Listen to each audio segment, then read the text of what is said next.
Sir, यहाँ पर हम लोगों से सवाल में ये कहा गया है, जैसे कि एक आपके पास ऑब्जेक्ट है, उसका मोमेंट ऑफ इनर्शिया है आई, और शुरू में तो v बराबर 0 है और आपके पास ओमेगा बराबर 0 है, तो रेस्ट से हम लोगों ने रिलीज किया है। और बेसिकली यहाँ पर सरफेस कैसा है, नॉट सफिशिएंटली तो रफ है, ठीक है, मतलब कि म्यू इज लेस देन है आपके पास तो tan theta by 1 plus mr square by h। तो शुरू में तो आपके पास चूंकि v भी 0 है और आपके पास ओमेगा भी 0 है, राइट सर। तो शुरू में तो आपके पास v भी 0 है और ओमेगा भी 0 है, तो v बराबर ओमेगा आर है, 0 बराबर 0 है, राइट। तो शुरू में तो आपके पास v भी 0 है और ओमेगा भी 0 है, तो v बराबर ओमेगा आर है, 0 बराबर 0 है। लेकिन चूंकि यहाँ पर दे रखा है कि जो सरफेस है वो आपके पास तो सफिशिएंटली रफ तो नहीं है, मतलब म्यू इज लेस देन है आपके पास tan theta by 1 plus mr square by I. तो इसका ये मतलब है कि शुरू में तो v 0 ओमेगा 0, तो v बराबर ओमेगा आर है, 0 बराबर 0 है। तो स्टैटिक फ्रिक्शनल फोर्स कोशिश तो करता कि ऊपर तो लगकर a बराबर अल्फा आर हम लोग तो करवा पाए, right sir, is it true. Static frictional force basically तो लगकर ये कोशिश करता कि a बराबर अल्फा आर हम लोग तो करवा पाए, लेकिन चूंकि स्टैटिक फ्रिक्शनल फोर्स तो मतलब फोर्स तो सफिशिएंट तो नहीं है, मतलब कि स्टैटिक फ्रिक्शनल फोर्स का औकात नहीं है कि वो a बराबर अल्फा आर को करवा पाए। स्टैटिक फ्रिक्शनल फोर्स का औकात नहीं है कि वो a बराबर अल्फा आर को करवा पाए, मतलब कि यहाँ पर आपके पास क्या है, a is greater than alpha R है। तो चूंकि आपके पास a is greater than alpha R है, तो दी मोमेंट आपके पास थोड़ा सा टाइम जब बीतेगा ना, तो v is greater than omega R आ जाएगा। तो चूंकि आपके पास basically v is greater than omega R आ जाएगा, तो फॉरवर्ड स्लीपिंग मतलब ये होगा, तो काइनेटिक फ्रिक्शनल फोर्स आपके पास लगेगा बेसिकली, तो कौन से डायरेक्शन में लगेगा, बैकवर्ड डायरेक्शन में लगेगा, मतलब कि अपवर्ड डायरेक्शन में लगेगा। तो काइनेटिक फ्रिक्शनल फोर्स आपका यहाँ पर लगेगा एफ के इज इक्वल टू म्यू के एम जी इंटू लगेगा आपके पास कॉस थीटा। तो जब स्टैटिक फ्रिक्शनल फोर्स का ही औकात नहीं था कि ए बराबर अल्फा आर को करवा पाए, तो यहाँ पर मतलब तो चूंकि स्टैटिक फ्रिक्शनल फोर्स का ही ये औकात नहीं था कि ए बराबर अल्फा आर को करवा पाए, वहीं पर A basically is greater than alpha R था। स्टैटिक फ्रिक्शनल फोर्स का ही औकात नहीं था कि वो ए बराबर अल्फा आर को करवा पाए, वहीं पर A is equal to alpha R था। तो यहाँ पर तो बेसिकली ए अगर आप देखिएगा ना तो और ज़्यादा आएगा, क्योंकि काइनेटिक फ्रिक्शन का वैल्यू थोड़ा सा तो कम होता है स्टैटिक फ्रिक्शन फोर्स, और अल्फा आप देखिएगा तो और भी बेसिकली तो कम आएगा। तो यहाँ पर तो और बेसिकली ए और अल्फा आर का जो गैप है ना, क्योंकि ए थोड़ा सा बड़ा है और अल्फा आर तो थोड़ा सा घटा है, तो यहाँ पर तो ए और ज़्यादा होगा अल्फा आर से। यहाँ पर तो ए और मतलब कि ए और अल्फा आर का गैप और ज़्यादा तो बढ़ेगा ही बढ़ेगा, मतलब कि अगर आप ध्यान देंगे तो यहाँ पर तो v के बढ़ने का रेट और ज़्यादा होगा बेसिकली ओमेगा आर के बढ़ने के रेट से, राइट सर। यहाँ पर तो v का बढ़ने का रेट और ज़्यादा होगा ओमेगा आर के बढ़ने के रेट से। पहले भी v का बढ़ने का रेट ज़्यादा था ओमेगा आर के बढ़ने के रेट से, लेकिन यहाँ पर तो और ज़्यादा होगा, मतलब कि आप देखिएगा तो v माइनस ओमेगा आर आगे भी जाकर बढ़ता ही रहेगा। v माइनस ओमेगा आर जो डिफरेंस है ना v और ओमेगा आर का, v माइनस ओमेगा आर, वो आपका आगे जाकर भी आपका तो बढ़ते ही रहेगा। खैर बहरहाल आप लिखिएगा तो a इक्वल टू आप क्या लिखिएगा, जी साइन थीटा माइनस आप लिखिएगा mu ji cos theta. a बराबर आप क्या लिखिएगा, G sine theta minus mu जी कॉस थीटा, और t बराबर आपके पास क्या आ जाएगा, under root of the 12 by ji sine theta minus आ जाएगा म्यू जी इंटू आ जाएगा आपके पास कॉस थीटा, राइट। ये आपके पास आपको साफ साफ दिख रहा है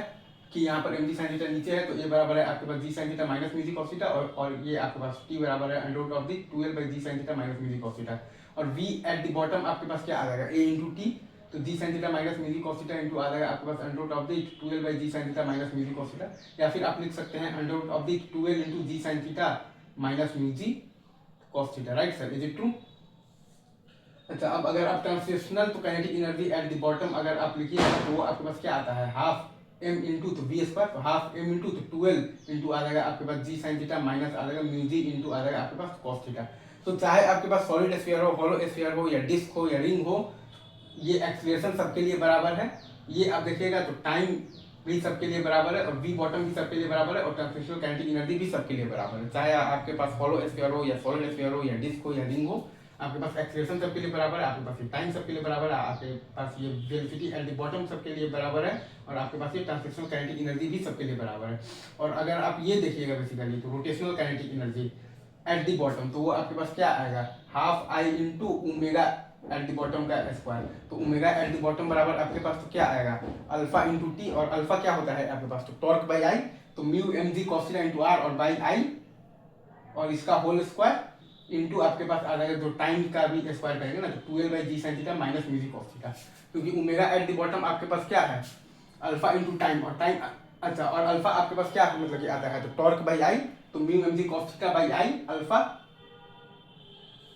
mu M g into cos theta into R by I alpha, right, is it true? क्योंकि ओमेगा बॉटम आपके पास तो क्या होगा बेसिकली अल्फा इंटू टी, और अल्फा आपके पास क्या आता है, तो टॉर्क बाई आई, तो mu M G cos theta into R by I आ गया है आपके पास अल्फा, तो mu M G cos theta into R और बाई आई आ गया है बेसिकली अल्फा इंटू, अब देखिएगा तो टी आपके पास क्या है, under root of the 12 by ji sine theta minus mu ji cos theta, तो वही है आपके पास omega at the bottom. Again omega at the bottom आपके पास आएगा बेसिकली अल्फा इंटू टी, और अल्फा क्या मतलब कि आता है आपके पास, तो टॉर्क बाई आई, मतलब कि mu M G cos theta into R by I, ये सही है। तो अल्फा इंटू टी आपके पास है under root of the 12 by ji sine theta minus mu ji cos theta, तो ओमेगा एट द बॉटम आ गया है, तो rotational kinetic energy at the bottom भी आप देखिएगा तो half into I into omega at the bottom का होल स्क्वायर, मतलब कि mu M G cos theta into R by I का होल स्क्वायर इंटू आ जाएगा आपके पास 12 by ji sine theta minus mu ji cos theta, और omega at the bottom आपके पास आता है बेसिकली अल्फा इंटू टाइम, और अल्फा आता है आपके पास तो टॉर्क बाई आई, अल्फा आता है आपके पास टॉर्क बाई आई, तो mu M G cos theta into R और बाई आई इंटू आपके पास टाइम है basically under root of the है आपके पास 12 by ji sine theta minus mu ji cos theta. Again मैं लास्ट पर बोल रहा हूँ, ओमेगा एट द बॉटम आपके पास आएगा अल्फा इंटू टी, और अल्फा आता है आपके पास बेसिकली क्या आता है टॉर्क बाई आई, तो mu M G cos theta into R और by I, alpha into T है आपके पास under root of the 12 by ji sine theta minus mu ji cos theta, right sir, is it true? तो ये आ गया है आपके पास ओमेगा एट द बॉटम, तो rotational kinetic energy at the bottom आपके पास आ गया है half into I into mu M G cos theta into R by I का होल स्क्वायर इंटू आ जाएगा आपके पास 12 by ji sine theta minus mu ji cos theta. तो आप यहाँ से भी अगर आप देखिएगा ना, तो अगर आई ज्यादा है तो रोटेशनल काइनेटिक एनर्जी होगा कम, और अगर आई है कम तो रोटेशनल काइनेटिक एनर्जी होगा ज्यादा। अगर आप यहाँ से भी देखिएगा ना सर, तो अगर आपके पास आई ज्यादा है तो रोटेशनल काइनेटिक एनर्जी होगा कम, और अगर आपके पास आई कम है तो रोटेशनल काइनेटिक एनर्जी होगा ज्यादा। ये चीज आपको बहुत आसानी से दिख रहा है, right sir, is it true? ये सही है क्या, इज इट ट्रू? अच्छा, और टॉर्क भी आपके पास सारे ही केसेस में हॉलो स्फीयर, सॉलिड स्फीयर और रिंग और डिस्क में सेम ही है, mu M G cos theta into R, और अल्फा आ जाएगा आपके पास torque by mu M G cos theta into R by I. तो रोटेशनल काइनेटिक एनर्जी आप ऐसे भी लिख सकते हैं like half I omega square, तो हाफ इंटू आई ओमेगा इंटू आप लिख सकते हैं ओमेगा, ठीक है। और ओमेगा आपके पास क्या मतलब क्या आता है, ओमेगा एट द बॉटम आपके पास क्या आएगा अल्फा इंटू टी, और अल्फा होता है आपके पास टॉर्क बाय आई, तो म्यू एम जी इंटू है आपके पास cos theta into R by I into T है आपके पास अंडर रूट ऑफ दी है आपके पास 12 by ji sine theta minus mu ji cos theta. तो ये एंगुलर मोमेंटम आई ओमेगा तो सारे ही केसेस में सेम होगा, सॉलिड स्फीयर हो, हॉलो स्फीयर हो, या फिर आपके पास रिंग हो, या फिर आपके पास डिस्क हो, ये आपके पास आई ओमेगा तो सारे ही केसेस में सेम होगा। क्यों? क्योंकि आपके पास टॉर्क सारे केसेस में सेम है, mu M G cos theta into R. तो चूंकि आपके पास ये टॉर्क सारे ही केसेस में सेम है, mu M G cos theta into R, तो आपके पास ये आई ओमेगा हर केसेस में ही सेम होगा। तो जिसका ओमेगा ज्यादा है उसका आर के ही ज्यादा। और ओमेगा एट द बॉटम आपके पास तो क्या आता है बेसिकली अल्फा इंटू टी, और अल्फा आपके पास क्या होता है टॉर्क बाई आई, मतलब कि mu M G cos theta into R और बाई आई, ठीक है सर। और इंटू आपके पास टी क्या है basically under root of the है आपके पास 12 by ji sine theta minus mu ji cos theta. Again मैं फिर से बोल रहा हूँ, ओमेगा एट द बॉटम आपके पास आएगा बेसिकली अल्फा इंटू टी, और अल्फा आपके पास क्या होता है बेसिकली तो टॉर्क बाई आई, और टॉर्क आपके पास क्या है mu M G cos theta into R by I into है आपके पास टी है basically under root of the तो 12 by ji sine theta minus mu ji cos theta, right. तो अगर आपका आई है कम है तो ओमेगा ज्यादा है तो आर के ही ज्यादा होगा, और अगर आपके पास आई ज्यादा है तो ओमेगा है कम तो आर के ही है कम। तो यहाँ से भी आपके पास वही आ रहा है कि आई ज्यादा तो आर के ही कम, और आई कम तो आर के ही रोटेशनल काइनेटिक एनर्जी ज्यादा, ठीक है। अगर आपको निकालना है कि work done by the kinetic frictional force कैसा है, तो माइनस ऑफ द बेसिकली तो इंटीग्रेट कर दीजिएगा फ्रॉम 0 टू टाइम टी जो है आपके पास अंडर रूट ऑफ द आपके पास क्या लिखा हुआ है 12 by ji sine theta minus mu ji cos theta है, राइट। और आप इंटीग्रेट बेसिकली तो करेंगे किसे, तो v minus omega into D T से आपके पास स्लिपिंग हो रहा है, राइट। आपके पास यहाँ पर v minus omega into D T से स्लिपिंग हो रहा है, तो v at any time t है आपके पास G sine theta minus mu जी cos theta into T minus omega R. ये है आपके पास ओमेगा होता है आपके पास अल्फा इंटू टी, अल्फा क्या होता है आपके पास टॉर्क बाई आई, तो mu M G cos theta into R by I into T omega into R into D T, और यहाँ पर एफ इज इक्वल टू है आपके पास म्यू एम जी इंटू है आपके पास कॉस थीटा। तो अगेन यहाँ भी अगर आप देखिएगा कि आई का वैल्यू अगर आपके पास है कम तो काइनेटिक फ्रिक्शनल फोर्स का वर्क डन तो निगेटिव तो है लेकिन मैग्नीट्यूड में है आपके पास कम, और mgh तो सबके लिए सेम ही है वर्क डन बाय द आपके पास जो ग्रेविटेशनल फोर्स है, तो ये पूरा है ज्यादा, और half mv square translational kinetic energy भी सबके लिए है सेम, मतलब कि ये हाफ आई ओमेगा स्क्वायर,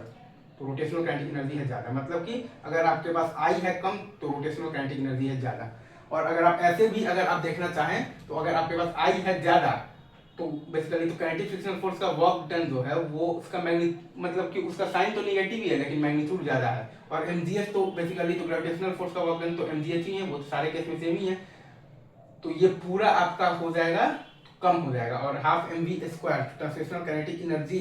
तो सारे ही केसेस में सेम ही है, मतलब कि हाफ आई ओमेगा स्क्वायर मतलब हो जाएगा कम। तो रोटेशनल आपके पास जो काइनेटिक एनर्जी है वो हो जाएगा कम। अगर आई ज़्यादा है तो रोटेशनल काइनेटिक एनर्जी कम, और आई कम है तो रोटेशनल काइनेटिक एनर्जी ज़्यादा। ये कॉन्सेप्ट को हम लोगों ने बहुत अच्छे से एक्सप्लेन कर दिया है। अगर मैं फिर से बोल देता हूँ, अगर आई है कम,